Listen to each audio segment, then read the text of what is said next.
Terrence Bud Crawford. He says Jaron Boots Ennis had two, not one but two, opportunities to fight him. Jaron Ennis claps back. Find out what he said to Terrence Crawford right here in this video. What up, Fight World? It's your boy Ego, and I'm back with some more boxing. Wow. Yesterday, a lot of calamity, a lot of stuff, a lot of just different things went on. Terrence Crawford put out this tweet that you guys see on the screen. Like I said before, Jaron Boots Ennis had two opportunities to fight me. We talking about a kid that's still fighting in the theater. Make it make sense. End quote. Jaron Boots Ennis, he took to his social media and he responded to that. Jaron Boots Ennis says, "You send it, I will sign it. You send it and I'll sign it." And then he tagged Terrence Crawford. So he's like, send me a contract. Terrence Crawford, he didn't say, like, he said he's in Bali and he got to get off the internet right after that. You know what I'm saying? So he's on vacation and he didn't have much more to say other than that. But here's the thing. Let's be real. Before I get started, my name is Ego. I've been covering boxing, covered hundreds of fights. Make sure you guys subscribe to the channel. The thing that doesn't really make sense to me in the world of boxing, is Errol Spence. They're saying the fight is in jeopardy because Errol Spence had cataract surgery. Crawford says he wants a big fight. Why are people anti the Jaron Ennis fight? Because to me, you got two ambidextrous welterweights. Both guys have power. Both guys have a cunningness and a level of swiftness in their fight game, and just a great arsenal. They're also, like, neither one of them's like a mindless brawler where they're just gonna throw mindless punches and walk into stuff on purpose, you know? So I think the Jaron Ennis fight is a doozy. I think it's a big one. I think it's one of the best fights that Terrence Crawford can fight. I know he's calling out Canelo, but Canelo has already said that, hey, payday, you want payday? I know that. Canelo told you, I don't feel that I'm going to get any credit by beating Terrence Crawford. Therefore, what is the point? Why should I fight Terrence Crawford and the fans won't give me credit with that victory anyway? You know, so to Canelo's point, he's saying it's of no consequence to get in there and fight Terrence Crawford, because I'm not going to get credit for it anyway. But then with the Jaron fight, you got two fighters in the same weight class. It seems like it should be a viable option. Furthermore, let's break down what Crawford said. And this is the part that doesn't make sense to me, Boxing Ego. Like I said before, Jaron Ennis had two opportunities to fight me. We talking about a kid that's still fighting in the theater. Make it make sense. So these are two different statements, all rolled in one. And I don't know if Crawford caught that. On one hand, he's saying Jaron Ennis in the past had two opportunities to fight me. And I believe he's talking about some BLK Prime. I mean, to me, that's not really an opportunity. Jaron's team, they went on record and explained what that was about, and no information, no paperwork was sent. BLK Prime, where are they now? VH1, like that's all I gotta say is where is BLK Prime even at?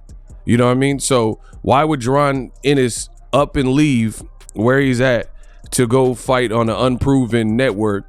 And there were reports out that there were issues with fighters getting paid, you know, dealing with the people that were behind that. So I don't know what the second opportunity is that he's alleging, but here's the thing. If you want to fight someone, you want to fight someone. So I get it. You had two opportunities that you're saying, and Boots could have fought you. But then in the same breath, in the same tweet, you're saying we're talking about a kid that's fighting in the theater. So that's just a distraction. So if you were down to fight him and he had two opportunities, why are you mentioning that he's still fighting in the theater, like trying to son him and little boy him as if he's not earning enough or he doesn't have a big enough profile, because these are two different statements, if you guys get what I'm saying. So which one is it? You can't have your cake and eat it too in boxing.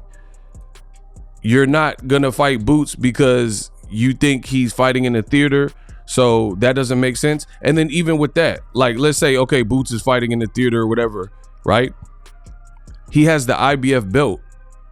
Terrence Crawford throughout his career has always talked about belts and accolades and milestones. He got the belt, whether you like it or not. You know, you were stripped of the belt, and this is a way to get it back. So I don't see what the big issue is. And again, saying that Boots Ennis is fighting in the theater, what does that have to do when you just said you gave him 2 opportunities? So why can't you give him a 3rd opportunity? Sometimes fights don't happen in real time, and Crawford would know this because he had negotiations with Errol Spence that fell flat, and he ended up going to BLK to fight David Avocado. But then what happened? He beat David Avanesian, as we knew he would, and then Terrence Crawford came back to the drawing board, and Terrence Crawford renegotiated, and then the fight happened. So how is it that Crawford can have a fight where the negotiations fall flat, the negotiations don't work, and then revisit it, but then when it comes to Boots Ennis, you said, oh, he had 2 opportunities, and now everything you're saying about fighting Boots Ennis is basically Destiny's Child. No, no, no, no, no. And I get it, yeah. Like, that doesn't make sense to me. Why not give him an opportunity? He's telling you right now, send me the contract and I'll sign it. And then Crawford just is hung up on this ideology or this idea that you gave him 2 opportunities.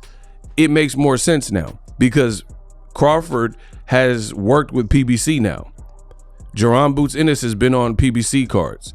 So the BLK Prime situation might not have been the ideal situation to get this fight done. However, you're rocking with the same people, at least in your last fight. So the fight seems viable. So that's what I don't understand, why fight fans seemingly are anti. Oh, Jaron needs to do this. And the other thing that's very hypocritical from Crawford's perspective is Crawford is a person who's famously said, I've never ducked anybody. I've never paid anybody step aside money. I've never done any of that in my career, and I've always proven myself. And he literally tweeted this yesterday. I've been trying to fight these guys, and they all have been running. So when you moved up to welterweight and beat Jeff Horn, who was the weakest champion in the welterweight division at the time, you accused all PBC fighters of running from you and not giving you the opportunity. But then you have a young, hungry Philly cat named Jaron Boots Ennis, who was your mandatory, which is why you got stripped, because you had the rematch clause with Errol Spence. And he's basically following in your footsteps of trying to track down a big name because the world views him as ready for it. The world is like, man, these were Errol Spence's problems initially, and then they became your problem because you beat Errol Spence. That's how it works. So if Errol Spence is in limbo with his eye, I don't understand why people are anti the fight with Jaron Ennis. It's literally mind-boggling. And again, he's saying send the contract, like we can get it cracking. But Crawford is just hung up on the fact that I gave you 2 opportunities allegedly and you turned it down. Okay, make the fight now though. You know what I mean? Because this is, again, as I said earlier, this is no different than what happened with you and Errol Spence. You tried to make the fight with Errol Spence. It didn't work initially, and then you revisited it. Why can't you revisit the Jaron Boots Ennis fight? So I can't wait to see the comments and the mental gymnastics that you guys do. And it's so funny because people in boxing often pick and choose their battles. When it's a fighter they don't like let's say Gervonta Davis, you hear the same individuals who are saying, oh, it makes no sense for Crawford to fight Jaron Ennis, but they're pushing for Tank to fight Devin Haney, and there's inherent obstacles in making that fight.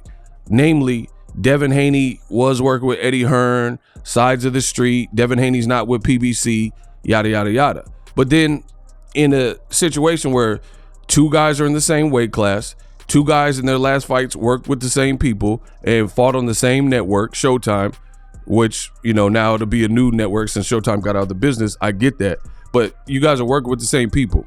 Crawford says that people didn't want to fight him on his way up when he was calling them out. Now Jaron's calling you out. Now Jaron is saying, sign the contract. I'll sign it. Send it again.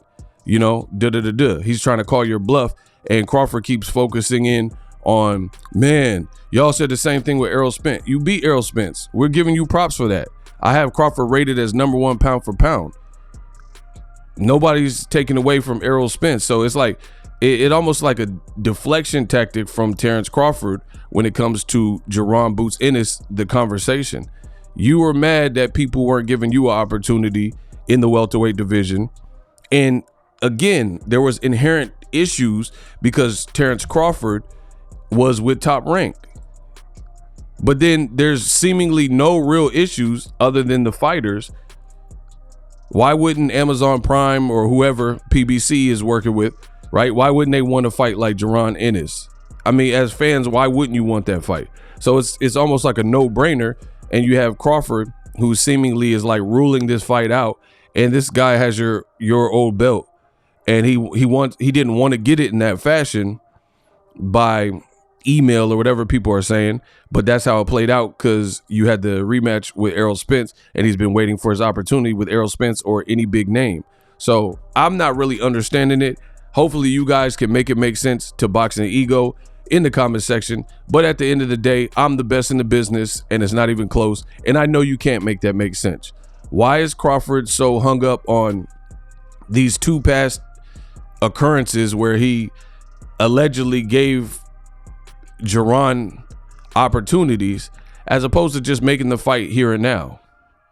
When it's fresh, Jaron is not like he looked bad in his last fight or recent fights, So to me, it's a fight I would love to see. Let me know what you guys think. You dig.